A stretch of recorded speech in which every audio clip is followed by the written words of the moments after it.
Assalamualaikum warahmatullahi wabarakatuh, teman-teman. Nah, kembali lagi di channel YouTube kita, Irawan Family.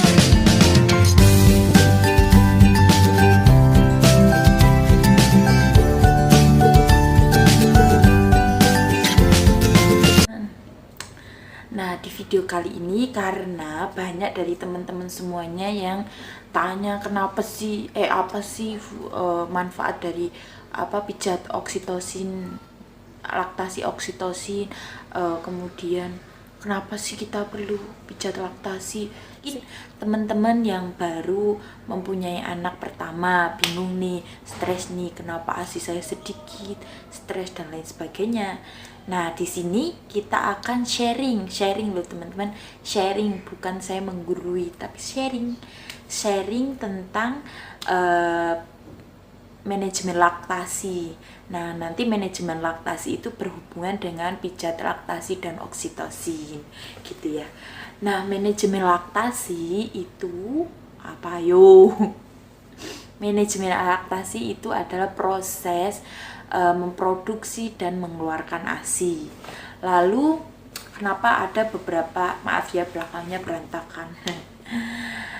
Kenapa produksi ASI itu ada yang bunda atau teman-teman semuanya yang produksinya sedikit. Aku udah minum A, minum B, minum C, itu minum minuman ini, makan makanan ini, tapi produksinya sedikit. Kenapa aku udah pijat laktasi oksitosin tapi tetap aja produksi ASI aku sedikit. Mari kita belajar tentang manajemen laktasi. Nah, manajemen laktasi, jadi laktasi itu dipengaruhi oleh dua hormon, yaitu hormon prolaktin dan hormon oksitosin. Belajar dulu tentang hormon prolaktin. Nah, hormon prolaktin ini itu bertugas untuk memproduksi ASI. Gimana caranya? Dengan hisapan mulut bayi ke puting, itu nanti mengirimkan sinyal ke otak bahwa ini loh bayimu butuh ASI banyak, ayo produksi terus, gitu intinya, kayak gitu simpelnya. Kemudian setelah diproduksi, kadang ada ibu-ibu yang bengkak payudaranya, kemudian ada yang mastitis sampai dengan menggigil, demam gitu kan. Nah, itu kenapa ayo? Karena tidak dikeluarkan, sama seperti balon. Kalau balon diisi air terus lama-lama kan bisa pecah. Nah, pecahnya payudara itu bukan meletus dor, tapi pecahnya abses. Nanti mungkin keluar adalah lubang, adalah, pokoknya tahu sendiri, nanti bisa searching karena saya kalau menjelasin lagi terlalu panjang teman-teman, gitu ya. Jadi itulah tugas dari oksitosin. Jadi hormon oksitosin itu bertugas untuk mengeluarkan ASI, gitu. Untuk bunda-bunda, untuk teman-teman semuanya, kenapa sih awal persalinan, awal menyusui kok produksinya sedikit? Ayo, kenapa? Karena Tuhan itu udah maha hebatnya, udah maha, gak bisa berkata-kata lagi dah. Kenapa? Karena di dalam persalinan itu kita masih dipengaruhi oleh hormon progesteron. Nah, hormon ini yang menekan untuk diproduksinya ASI atau hormon prolaktin, atau diproduksinya hormon prolaktin. Makanya pada saat awal menyusui atau setelah persalinan itu ASInya sedikit, bahkan ada yang nggak keluar karena selain tidak dirangsang juga masih dipengaruhi hormon progesteron. Nah, hormon progesteron itu lambat laun akan hilang dan hormon prolaktin harusnya itu meningkat, gitu. Jadi banyak enggaknya hormon prolaktin itu ya banyak enggaknya teman-teman menyusui anaknya. Kalau semakin malas ya hormonnya akan berhenti, nggak akan produksi. Ngapain diproduksi? Orang bayinya nggak butuh ASI, gitu loh. Terus yaitu, jadi ada dua ya. Nah, kemudian tugasnya untuk pijat laktasi oksitosin itu apa? Seperti tadi dijelaskan, kalau hormon oksitosin itu bertugas untuk mengeluarkan, begitupun begitupun pijat oksitosin bertugas untuk mengeluarkan. ada beberapa kali teman-teman yang melakukan treatment di Elisa Home Care. Kebetulan kan kadang saya juga nggak bisa handle sendiri, ada dibantu teman-teman yang lain juga. Nah pada saat aku yang megang, syukurnya aku yang bisa megang pasien itu atau bunda-bunda itu aku baru bilang gini, Bunda, ini saya hanya terapis, hanya membantu. Semuanya tergantung dari Bunda. Jadi hormon oksitosin itu hormon cinta. Seberapa cinta Bunda kepada anak Bunda, gitu istilahnya. Kalau semakin cinta ya semakin ngucur tuh asinya. Kalau semakin gak cinta ya udah produksi prolaktin aja tapi nggak dikeluarin, ujungnya apa, bengkak gitu. Makanya bener-bener butuh edukasi itu. Ibu yang anak pertama tuh bener-bener butuh edukasi gitu ya. Jadi gitu ya, jadi hormon prolaktin dan oksitosin. Hormon prolaktin bertugas memproduksi ASI, hormon oksitosin mengeluarkan ASI. Jadi mereka saling berkesinambungan. Kalau nggak ada hormon prolaktin, ya apa yang mau dikeluarin? Kalau ada yang cuma oksitosin, ya apa yang mau dikeluarin? Nggak ada yang dikeluarin. Kalau ada hormon prolaktin diproduksi tapi oksitosinnya nggak ada, yang ada bengkak. Akhirnya apa? Akhirnya yang meriang, kadang ada yang sampai mastitis seperti itu. Makanya Bunda harus semangat untuk mengasihi, semangat untuk mencintai anak, semangat untuk ini loh buah hatiku gitu. Karena bondingnya di situ dapet gitu loh Bunda lagi teman-teman semuanya gitu ya. Terus ya seperti itu. Lalu pijat oksitosin itu gimana sih? Pijat oksitosin itu, makanya kalau pijat oksitosin aku tuh selalu bilang mana suaminya, biar diajarin gimana cara pijat oksitosin, biar dilakuin sama suaminya, biar suaminya juga kerja gitu loh, suaminya juga berkontribusi atas perasi-asian ini gitu loh. Nah pijat oksitosin itu dilakukan di belakang. Jadi nanti ada gerakannya pijat oksitosin. Kemudian pijat laktasi itu gimana? Jadi menyusui itu nggak cuma oksitosin dan prolaktin, bisa juga dari jalannya itu terjadi sumbatan. Nah itulah sumbatan itu dilakukan akupressure atau titik penekanan pada payudara yang lumayan lah rasanya, karena payudara sakit bengkak itu gimana rasanya gitu ya.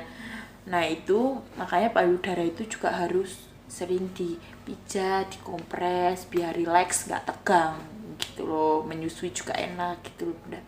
Jadi semuanya harus saling berkesinambungan gitu loh. Pijat pijat laktasi itu pijat yang dilakukan di area depan. Kalau belakang itu namanya oksitosin gitu ya. Lalu kapan kita bisa melakukan pijat laktasi oksitosin? Ya semau Bunda setelah persalinan gitu loh. Kenapa nggak mendekati persalinan? Ya boleh mendekati persalinan, tapi ya itu efeknya mungkin bisa bikin kontraksi, karena kan yaitu bisa merangsang kontraksi gitu loh kalau pijatnya dilakukan sebelum persalinan. Kalau usia kehamilannya udah aterem atau udah mateng, ya boleh aja pijat pijat laktasi dan oksitosin gitu ya Bunda. Nah untuk bunda-bunda yang mau pijat laktasi oksitosin, bisa kalian follow dulu Instagramnya Elisa Home Care, nanti aku tulis di sini ya. Follow Instagram Elisa Home Care gitu. Semoga aja kita bisa ketemu di situ, bisa sharing-sharing. Saya itu juga nggak banyak ilmu, tapi mungkin pengalaman dan ilmu yang saya dapat bisa sharing ke Bunda atau teman-teman sekalian gitu ya. Apalagi ibu-ibu anak pertama. Jadi aku mau sharing, dulu aku pernah ada pasien pasien untuk pijat laktasi oksitosin. Jadi yaitu kita itu bersalin juga harus ketemu dengan provider yang tepat gitu loh. Teman-teman itu pengen ASI eksklusif atau enggak gitu, harus cari provider yang emang tepat, yang sesuai dengan jalan pikir kita yang sama. Misalnya kita pengen tuh nanti persalinan, setelah bersalin aku ingin menyusui eksklusif. Kalau teman-teman itu nggak survei tempat persalinan yang benar, maka akan disaranin untuk pemberian susu formula gitu. Karena aku juga kerja di rumah sakit swasta, dan itu tidak mendukung ASI eksklusif karena mungkin nggak tahu lah. Aku sangat menyayangkan akan hal itu gitu. Kenapa nggak didukung ASI eksklusif? Padahal sebenarnya mereka mampu untuk menyusui. Aku sedihnya di situ. Tapi ya udah, kita hanya pekerja jadi mengikuti peraturan yang ada gitu. Kembali lagi, itu hak orang tua. Jadi aku selalu memberikan inform konsen dan menjelaskan kalau mau ASI eksklusif atau formula. Tapi kan mereka ya udah ambil simpelnya formula aja, karena kan ya gitu, aku selalu dimarahin kalau misalnya ada ya ibu yang mau ASI eksklusif gitu, nanti gitulah intinya gitu. Tapi aku sangat menyayangkan akan hal itu gitu loh teman-teman. Jadi survei dulu ya, kalau misalnya mau melahirkan, survei tempat bersalin yang emang sejalan dengan teman-teman, yang bisa mendukung program teman-teman semuanya gitu loh. Kembali lagi ke pijat laktasi dan oksitosin mah bleber kemana-mana, ya Allah, ini mulut. Yaitu pijat laktasi itu sebenarnya menyusui itu simpel susah. Semakin bunda atau teman-teman panik, ya udah semakin gak akan keluar itu ASI gitu loh. Jadi harus bener-bener rileks, santai, harus ya udah dicintai, disayangi anaknya sambil diliatin, pas nyusuin diliatin, di omong bayi itu udah tahu loh bunda gitu.